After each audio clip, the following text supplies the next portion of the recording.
Bien, chicos, para hacer un pequeño recuento de la vez pasada que estábamos hablando del código tributario, del código de ética del auditor, estábamos teniendo, hablamos sobre prácticamente eh, que el código de ética viene a ser pues una guía que ayuda para que el auditor, a la hora que ejecuta su trabajo, lo haga de la mejor manera posible, cumpliendo pues los lineamientos que le permite la ley. Pero ¿cuál era el objetivo de este código de ética? Pues lo que buscaba este código era proporcionar un marco para que el auditor en valor de eso agregue un valor añadido a las clases, al informe final que va a ser como resultado del examen que va a evaluar en todo el proceso.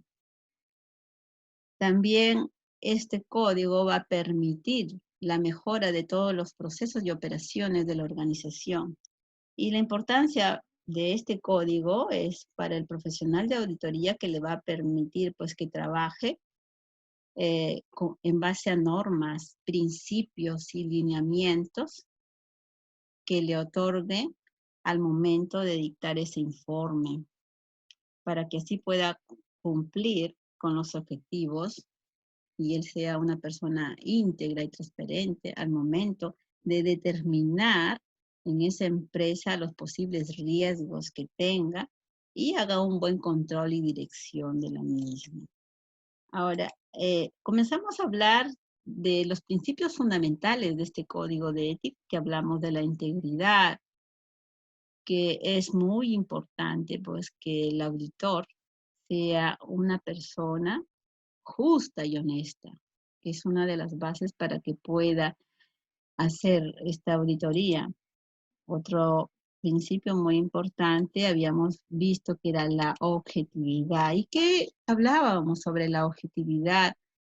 Que ante cualquier conflicto de intereses, pues el auditor en todo caso emita un juicio profesional adecuado, no se deje influenciar tal vez por amistades, por ser conocido de la empresa y no emita un informe adecuado.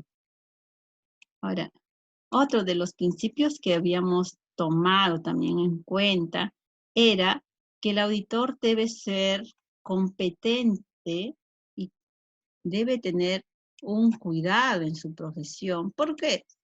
Porque para que lleven a ejercer la auditoría, no solo tiene que ser, debe tener o debe ser contador, debe tener sus conocimientos actualizados, y debe tener práctica técnica y la legislación vigente, porque ustedes saben que las normas, pues si alguien salió de estudiar hace 10 años, no es lo mismo hoy en día, se tiene que ir actualizando.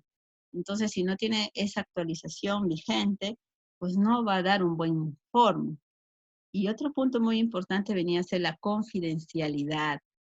El auditor tiene que ser una persona reservada, no puede revelar la información a terceros sobre lo que encuentra en una auditoría, porque cuando una empresa solicita una auditoría externa es porque ve que hay alguna dificultad, o también así tenga una auditoría interna, porque cuando la empresa es mucho más grande, así como tienen el área de producción, tienen el área de ventas, tienen el área de contabilidad, también suelen tener su área de auditor interno, en el cual ese auditor va a hacer eh, los estudios respectivos en cada área para ver que no tenga debilidades. Cuando las empresas son muy grandes es necesario, porque un contador no puede manejar todo eso. Es muy grande, a las justas, pues en tu área tienes tus asistentes y para corroborar tal vez si el saldo de cuentas por pagar, por cobrar son los reales, tendríamos que ir a un auditor. ¿Y qué haría el auditor? Comienza a confrontar los saldos de contabilidad. Si yo tengo que debo al proveedor X $20,000, el auditor se va a encargar, el interno, de llamar a ese proveedor y confrontar si eso es real.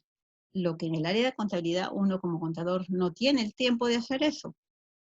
Igual en el caso del almacén, nosotros nos informan un importe de inventarios en cantidades y valorizado en tanto, pues no hay problema para nosotros en contabilidad porque está en documentos. Pero el auditor interno se encargará de ir al área de almacén, verificará el conteo físico si hay determinada cantidad de productos y su costo. Porque puede ser que nosotros digamos que hay 100 productos, pero en realidad no hay 100. Puede haber 90. O dentro de esos productos 90 puede haber 5 que ya estén deteriorados, 5 que ya no sirven. Entonces, pero sin embargo, nosotros en los estados financieros tenemos 100 productos aparentemente en buen estado. Entonces, estos controles ya lo hace un auditor interno. Otro punto muy, muy importante también viene a ser un principio del comportamiento profesional, que obviamente hay que ser alturados las personas en la profesión, ¿no? Debemos tener el respeto sincero entre colegas, que no haya el recelo porque un contador se convierte en auditor cuando se capacita un poco más y va al contador a pedir la información, a veces les pones trabas en no darle la información necesaria por temor a que les vaya a encontrar algunas deficiencias como contador en su área. Entonces, hay que tener un comportamiento profesional y darle la información para que vea si hay algo pues que está faltando, se corrija. Más que todo es tomarlo en ese sentido, de una corrección. Y, y eso es lo que abarca la primera parte que habíamos hablado de los principios ahora.